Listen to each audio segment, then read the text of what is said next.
Naglandfall na kanina sa Siargao Island ang bagyong Ophel. Dahil sa bagyo, nakataas pa rin ang storm warning signal number 2 sa mga lalawigan ng Masbate, Romblon, Eastern Samar, Western Samar, Leyte, Southern Leyte, Biliran Island, Camotes Island, Capiz, Aklan, Boracay Island, Northern Cebu, Bantayan Island, Northern Negros at Dinagat Island. Signal number 1 naman sa Camarines Sur, Albay, Sorsogon, Burias Island, Southern Quezon, Marinduque, Oriental Mindoro, Occidental Mindoro, Calamian Group of Island, Batangas, Lubang Island, Cuyo Island, Northern Samar, Antique, Iloilo, Southern Negros, Southern Cebu, Bohol, Surigao del Norte at Siargao Island. Pinapayuhan po ang mga residente sa mga nabanggit na lugar na maging alerto sa posibleng pagbaha at landslide. Kasalukuyan ang tumatawid sa Ormoc, Leyte ang sentro ng bagyong Ophel. Taglay nito ang lakas na hangin na umaabot ng 65 km per hour at bugsong aabot sa 80 km per hour. Kumikilos ito pa kanluran hilagang kanluran sa bilis na 22 km per hour. Sa storm track ng Weather Central bukas ay posibleng tumbukin nito ang Mindoro. Base naman sa rainfall forecast, posible na ring ulanin ang ilang lugar sa Luzon, kabilang ang Metro Manila. Kaya asahan po bukas ang malakas na ulan, lalo na sa tanghali at gabi. Habang nasa bansa ang bagyo, ay asahan ang malakas na pag-ulan sa Visayas at Mindanao. Paalala naman sa mga maglalayag, magiging malakas ang pag-alon sa eastern seaboard ng Southern Luzon, Visayas at Mindanao, kaya iwasan muna ang pagpapalaot sa mga nabanggit na baybayin. Dulot po yan ng pinagsamang lakas ng bagyo at northeasterly winds. Para sa karagdagang weather update, pumunta lang sa website at Facebook page ng GMA Weather. At para po sa karagdagang detalye kaugnay ng bagyong Ophel, makakapanayan po natin si Ginong Alza Aurelio, weather forecaster ng Pag-asa. Magandang hapon, Alzar. Magandang hapon po sa inyo lahat. Alzar, gaanong karaming ulan ang dala nitong bagyong si Ophel? Moderate to intense ang rainfall niya. Estimated po 5 to 20 mm kada oras. So kaya po magkaroon ng flood landslide, lalo na po dito sa mga prone areas po.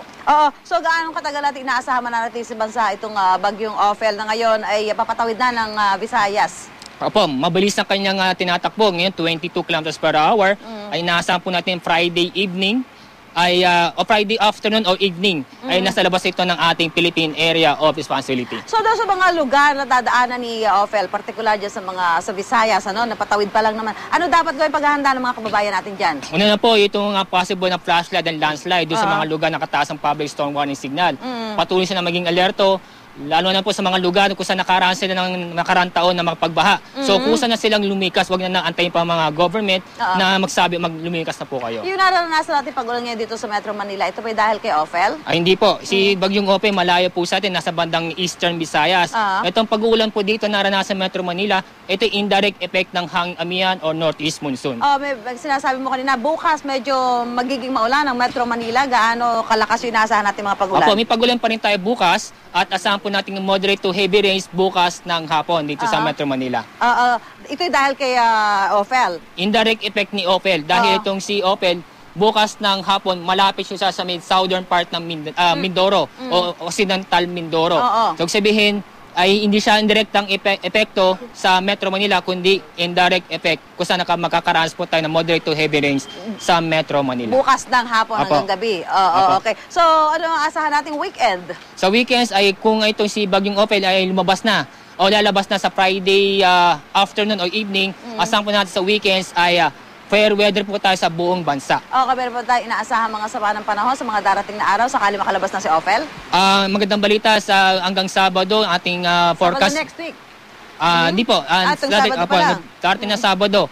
Ay itong range natin ng forecast, ilan po tayo mamataan na panibagong LPA o bagyo na papasok sa ating area of responsibility. Sa darating na undas, next Thursday na yan, ano asahan natin lagay ng panahon? Wala po tayo sa ngayon ng data. Kung sakali naman na walang bagyo sa darating na undas, ay itong hanging amihan ang usually magiging dominant weather system natin sa bansa. Kumbaga makakaranas po tayo ng mahinang pag-ulan dito sa malaking bahagi ng Luzon. Okay, so maraming salamat sa iyo, Alzar Aurelio. Okay, ilang bagyo pa ba inaasahan natin? Mga 3 hanggang 5 pa po ng bagyo. Disyembre? Opo. Okay, maraming salamat, Alzar. Alza Aurelio, no? At ngayon po, nagkakaroon po ng briefing itong pag-asa kaugnay nga po nitong bagyong si Opel na tumatawid na ngayon dyan sa bahagi po ng Visayas. At makikita niyo po dito sa likuran ko, medyo malakas po yung pag-ulan. Pero sinasabi po ng pag-asa, ito po hindi dahil dito sa bagyong si Opel, kundi ito po ay dahil dito sa Amihan. Pero bukas ay pinaghahanda po ang ating mga kababayan dahil moderate to heavy daw ang maaari nating maranasang pag-ulan dulot nitong indirektang apekto ng bagyong si Opel.